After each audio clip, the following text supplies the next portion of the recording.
Hello everyone, my name is Lokesh Tilwani. अब हम teaching aptitude तो ख़त्म कर चुके हैं, अब रिसर्च पे आएंगे। रिसर्च में मीनिंग पढ़ने वाले हैं, टाइप्स पढ़ने वाले हैं रिसर्च के आज। तो मीनिंग क्या होता है रिसर्च का? री प्लस सर्च का मतलब होता है फाइंडिंग अगेन, किसी चीज़ को दोबारा फाइंड करना। जैसे एक रिसर्च होती है उसके ऊपर बार बार रिसर्च होती रहती है ना, एक ही टॉपिक पे फर्दर रिसर्च और होती रहती है। तो ये होता है एक तो मतलब रिसर्च का। दूसरा मतलब होता है क्रिटिकल एग्जामिनेशन ऑफ समथिंग, किसी चीज़ का क्रिटिकल एग्जामिनेशन करना। कोई भी चीज़ है, कोई फैक्ट है, कोई फिगर्स है, उसका क्रिटिकल एग्जामिनेशन जब हम करते हैं कि ये वास्तव में सही है कि नहीं, वो होती है रिसर्च। तीसरा मतलब होता है गेनिंग न्यू नॉलेज गेन करने के लिए, न्यू थ्योरीज बनाने के लिए, न्यू प्रिंसिपल बनाने के लिए हम रिसर्च करते हैं। एग्जामिन न्यू नॉलेज का एग्जामिन करते हैं, वो रिसर्च कहलाता है। यानी कोई नई नॉलेज है वो सही भी है कि नहीं है, ये रिसर्च कहलाता है। तो मोटा मोटी चार जो ये पॉइंट्स है, इसी के अंदर रिसर्च की परिभाषा आ जाती है। मीनिंग क्या होता है वो आ जाता है। अब आप इसके ऊपर बुक्स लोगे, बुक्स के अंदर पढ़ोगे, दो पन्ने लिखे हुए, तीन पन्ने लिखे हुए, मतलब ही नहीं है। वो सारा का सारा इन 4 पॉइंट में आता है, बस इसके अलावा कुछ है नहीं। अब टाइप्स ऑफ रिसर्च, यानी जितना हो सके उसको कंसाइज करने की कोशिश करो, जितना हो सके उसको छोटे में छोटा पढ़ने की कोशिश करो। नहीं तो रिसर्च तो इतना बड़ा टॉपिक है, ख़त्म ही नहीं होगा आपका। तो जितना हो सके छोटे से, उसमें अभी वीडियो भी छोटे छोटे मैं बना के डालता रहूँगा, 4-5 वीडियो देखो, रिसर्च आपका कंप्लीट है। बिल्कुल संतुष्ट रहो, कोई भी पुराना एमसीक्यूज करो, 100% हो जाएगा। उसके बाद देखो आपका टाइप्स ऑफ रिसर्च में क्या है, fundamental, basic, pure research. Fundamental research का दूसरा नाम है बेसिक रिसर्च, उसी का दूसरा नाम है प्योर रिसर्च। ये किसी भी नाम से आ सकता है। उसके बाद अप्लाइड रिसर्च, एक्शन रिसर्च होता है, और descriptive research, experimental, historical research, ex post facto, qualitative, quantitative, empirical. 10 main research के टाइप्स है। होते तो बहुत है, वैसे देखा जाए तो 15-16 निकलेंगे। मैंने 5-6 कम क्यों किए हैं, यही इंपॉर्टेंट है, यहीं से क्वेश्चन आएगा और कहीं से नहीं आएगा। उसके बाद आपका आता है फंडामेंटल रिसर्च। क्या होता है? The main purpose of basic research, इसको बेसिक रिसर्च भी बोलते हैं ना, प्योर रिसर्च भी बोलते हैं, अभी मैंने पीछे बताया। The main purpose of basic research is to add to the existing stock of knowledge. यानी ये जो रिसर्च होती है वो कोई इमीडिएट प्रॉब्लम को सॉल्व करने के लिए नहीं होती है। देखो क्या लिखा हुआ है, it is not done for any immediate problem.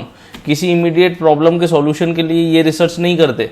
जैसे मान लो एक इंस्टीट्यूशन है, अंबानी है, जैसे मान लो रिलायंस कंपनी है, उसमें है ना कोई कम्युनिकेशन का दिक्कत हो रहा है। तो कम्युनिकेशन का दिक्कत हो रहा है तो उस पर अब वो इमीडिएट प्रॉब्लम है कि भाई उसको फटाफट से ही करना है, नहीं तो बहुत बड़ा नुकसान हो सकता है।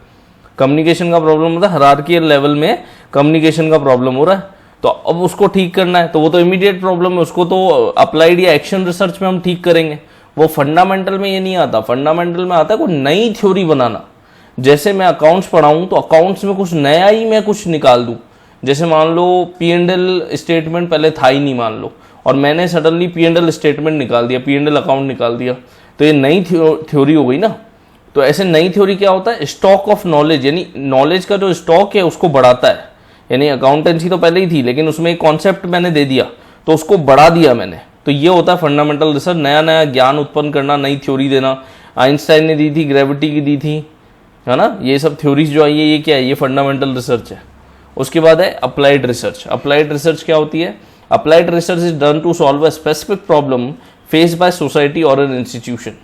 किसी सोसाइटी या इंस्टीट्यूशन के द्वारा कोई स्पेसिफिक प्रॉब्लम कोई फेस कर रहा हो, उसको दूर करना। जैसे मैंने अभी अंबानी का उदाहरण दिया, सोसाइटी में कोई प्रॉब्लम हो सकती है। मान लो सोसाइटी के अंदर है ना बहुत सारे चोर हैं, बहुत एक एरिया में, अब उनको कैसे टैकल किया जाए, उनकी मेंटलिटी को कैसे बदला जाए, उनकी सोच को कैसे बदला जाए।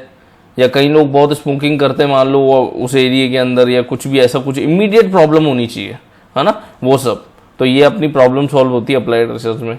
फिर it is always done according to basic research. इसमें जो प्रिंसिपल लगते हैं, इसमें जो भी चीज़ें लगती हैं, वो सब किस पे आधारित होती है? वो फंडामेंटल रिसर्च के प्रिंसिपल पे आधारित होती है। जैसे कि मैं अकाउंटिंग करूँगा तो अकाउंटिंग किस पे आधारित होगी? वो अकाउंटिंग के रूल्स पे, और रूल्स कहाँ बनते हैं? फंडामेंटल रिसर्च में। तो यानी रूल्स फंडामेंटल में बनते हैं, रेगुलेशन, थ्योरीज, प्रिंसिपल, ये सब यहाँ बनते हैं, और उसका एप्लीकेशन अप्लाइड में होता है। ये इसका मतलब होता है। उसके बाद एक्शन रिसर्च है। एक्शन रिसर्च क्या होती है? It is done in emergency.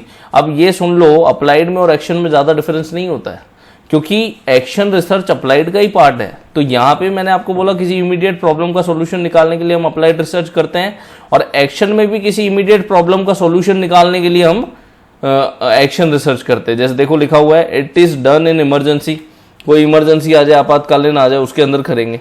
अब ये ज़्यादा इमीडिएट होती है, बस इन दोनों में यही फ़र्क है।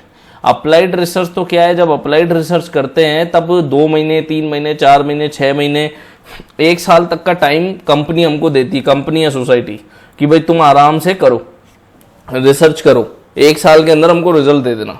लेकिन एक्शन में क्या होता है, इमीडिएट अर्जेंसी होती है, बिल्कुल अर्जेंसी। वैसे देखो रिसर्च कब तक होती है, रिसर्च करने में कम से कम 3 से 4 साल लगते हैं। तो 3 से 4 साल वाली चीज़ तो है ये फंडामेंटल थ्योरी, फंडामेंटल रिसर्च, और 1 साल में होती है अप्लाइड रिसर्च, 1 साल के अंदर इसको करनी ही करनी है। और एक्शन रिसर्च क्या है, उससे भी जल्दी, जल्दी से जल्दी करो इसको, तो फटाफट से रिसर्च करके और इसका क्विक सॉल्यूशन कोई दो। देखो क्या लिखा हुआ है, it is done to give a quick and effective solution, mostly done by education institution.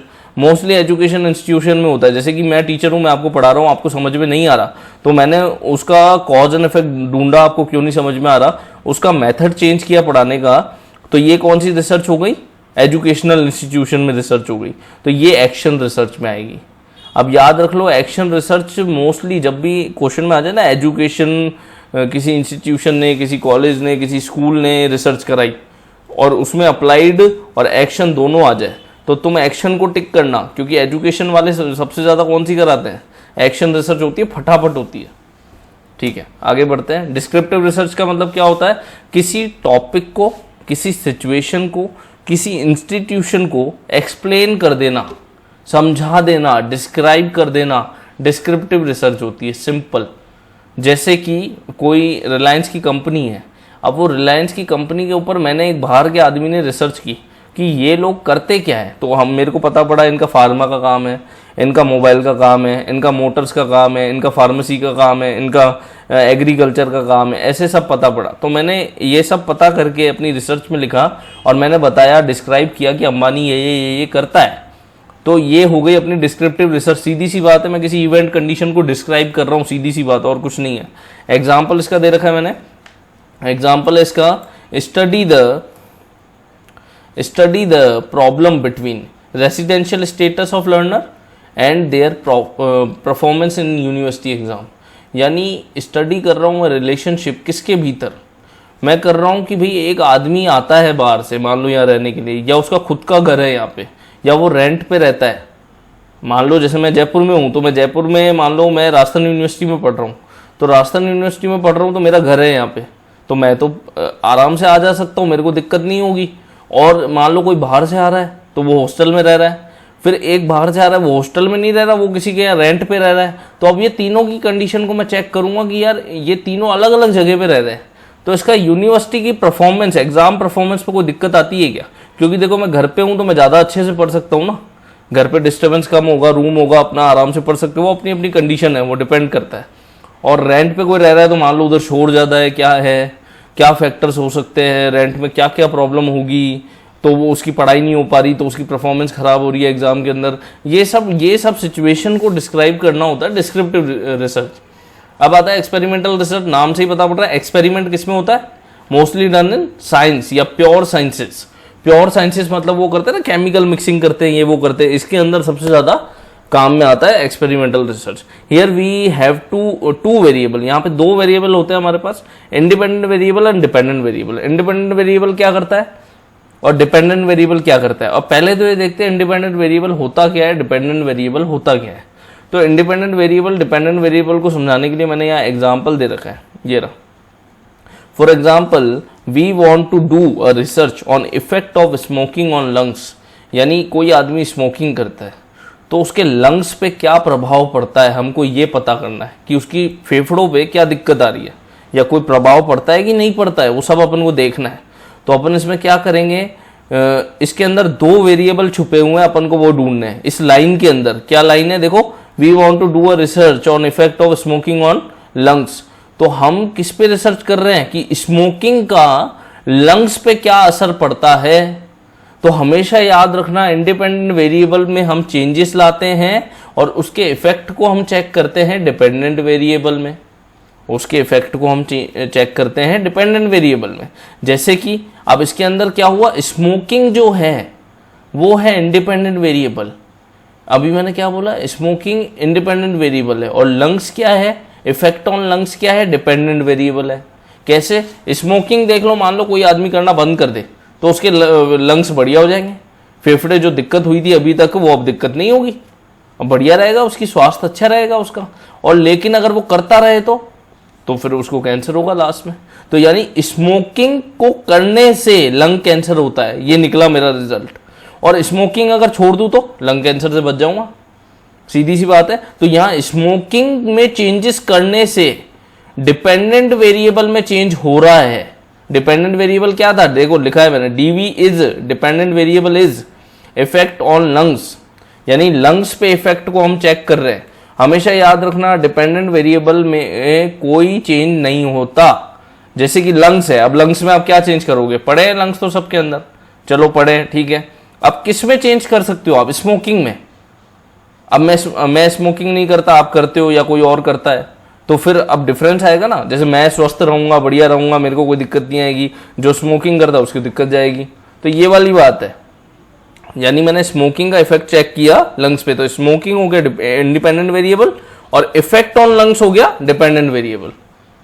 ये अपना एक्सपेरिमेंटल रिसर्च होता है, एक्सपेरिमेंट करना होता है। उसके बाद आता है क्वालिटेटिव रिसर्च। क्वालिटेटिव का मतलब क्या होता है, बिहेवियर के ऊपर रिसर्च। This research is conducted for checking behaviour of people. Here the main objective to understand human being in a particular situation. जैसे कि कोई पर्टिकुलर सिचुएशन होती है, जैसे कि मान लो एक माँ के सामने उसके बच्चे को कोई मारने की कोशिश करे, तो उसकी माँ क्या करेगी, बैठी रहेगी? नहीं, उसको पकड़ के मारेगी, ऐसे बढ़ा बढ़ा के देगी, एक दो उसको ठीक कर देगी। तो यही वाली बात है कि हम बिहेवियर को चेक कर रहे हैं। हम बिहेवियर को क्या कर रहे हैं, चेक कर रहे हैं कि वो माँ ने कैसा बिहेव किया उस सिचुएशन में, किसी व्यक्ति ने किसी पर्टिकुलर सिचुएशन में कैसा बिहेव किया, या कोई कैसा बिहेव करता है, या हम ह्यूमन कैसा बिहेव करते हैं। वो क्या होता है, क्वालिटेटिव रिसर्च होती है, किसी के बिहेवियर को चेक करना, उसके ऊपर रिसर्च करना।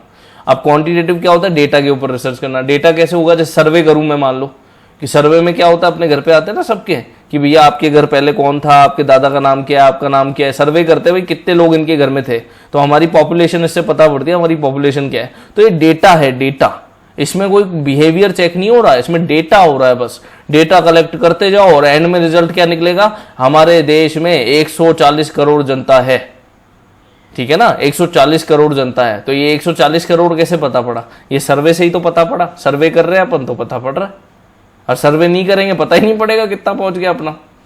तो उसके बाद देखो क्या है, एम्पेरिकल रिसर्च। एम्पेरिकल रिसर्च क्या होती है, एम्पेरिकल मीन्स रिलाइज ऑन, यानी रिलाई कर रहे हैं हम, डिपेंड हो रहे हैं हम एक्सपीरियंस और ऑब्जर्वेशन पे।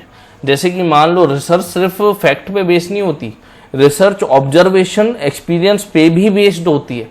जैसे मान लो मेरा बचपन का कोई एक्सपीरियंस है कि भैया स्मोकिंग, मैंने छोटा था, मैंने देखा था किसी ने स्मोकिंग करते हैं तो वो मर जाते हैं, उनको लंग कैंसर हो जाता है। तो अब मैं जब लंग कैंसर के ऊपर जो पहले मैंने एग्जाम्पल भी दिया, अब वो जब मैं रिसर्च करूंगा ना तो मुझे पता होगा भैया कि सिगरेट पीने से तो लंग्स खराब होते हैं, ये तो मैंने ही लगा दिया आइडिया, और सबको पता ही है हमको। तो ये सिंपल एक्सपीरियंस, सिंपल ऑब्जर्वेशन जो हमको पता ही है नॉर्मली, ये होता है एम्पेरिकल रिसर्च। या हमने कहीं देखी है, सुनी है, पढ़ी है, समझी है, महसूस की है, ये सब किस में आता है, एम्पेरिकल रिसर्च में आता है।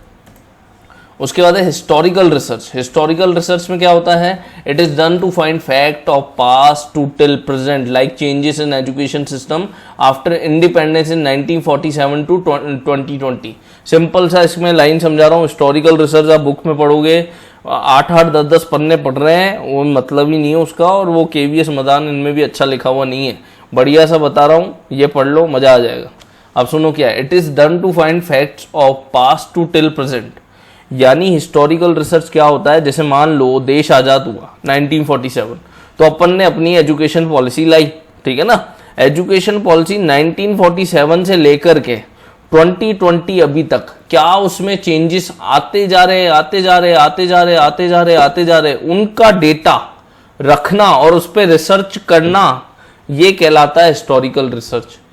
अब अगर मैं मान लूं, मैं आपको बोलूं अकबर के ऊपर रिसर्च हुई थी, आप कहोगे ये हिस्टोरिकल रिसर्च है। भाई साहब ये हिस्टोरिकल नहीं है, क्योंकि अकबर पे रिसर्च कर दी आपने, तो ये नहीं होती प्रॉब्लम। देखो यहाँ पे क्या है कि हिस्टोरिकल का मतलब होता है, अगर मैं ऐसे बोलूं अकबर से लेके अभी तक रिसर्च करो, यानी अकबर वाले पीरियड से लेकर के अभी तक रिसर्च करो, तो ये होती है हिस्टोरिकल। लेकिन अगर तुम बोलो सिर्फ अकबर के टाइम की रिसर्च करूंगा मैं, तो वो हिस्टोरिकल नहीं हुई, वो फिर एक्स पोस्ट फैक्टो हो गई, वो हिस्टोरिकल नहीं हुई। फिर वो हिस्टोरिकल होती है चलती रहनी चाहिए टिल नाउ, यानी पास्ट टू प्रेजेंट, पास्ट से लेके प्रेजेंट तक की स्टडी को बोलते हैं हिस्टोरिकल रिसर्च। याद रख लो, पास्ट से लेके प्रेजेंट तक की स्टडी को बोलते हैं historical research.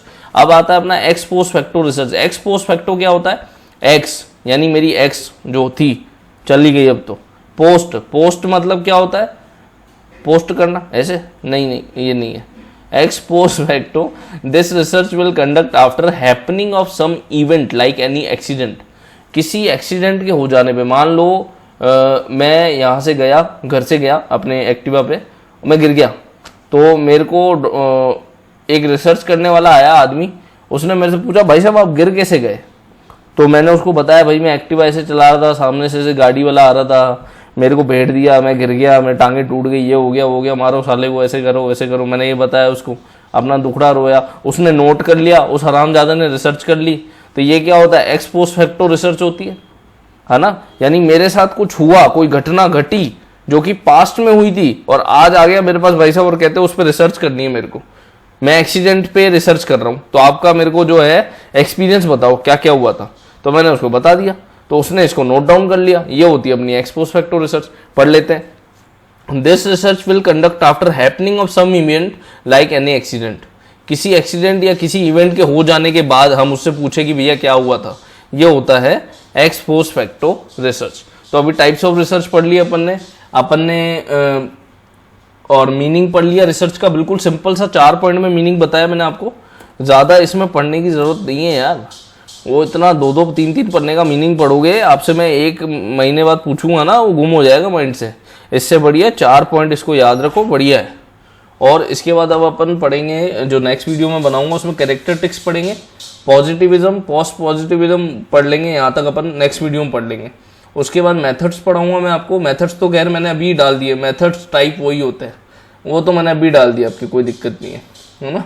Experimental, descriptive, historic, qualitative, quantitative, ये जो आपके सिलेबस में सामने ही पढ़ा है, मैं पढ़ ही रहा हूँ, वो तो मैंने सारे अभी आपके में डाल दिए। स्टेप्स ऑफ रिसर्च होता है, उसके बारे में बात करेंगे, यानी नेक्स्ट वीडियो में पॉजिटिविज्म, पोस्ट पॉजिटिविज्म, कैरेक्टरिस्टिक्स आएगी, फिर स्टेप्स आएंगे, फिर थीसिस एंड आर्टिकल राइटिंग आएगी, फॉर्मेट जो होता है उसके बारे में बताऊंगा मैं। फिर application of ICT in research important है, इस साल भी क्वेश्चन आए थे इस पे, मैं अभी देखे आया हूँ 17 अक्टूबर 2020 को पेपर, तो उस पर भी ये क्वेश्चन आए थे। और रिसर्च एथिक्स पे क्वेश्चन आएंगे, रिसर्च एथिक्स पे मैं वीडियो बना दूंगा। 4 से 5 वीडियो और बनेंगे, रिसर्च आपका मस्त से कंप्लीट हो जाएगा। इसी को देख लेना 2-3 बार घुमा घुमा के, और लाइक और शेयर और सब्सक्राइब जरूर कर लेना, ठीक है। Thank you so much.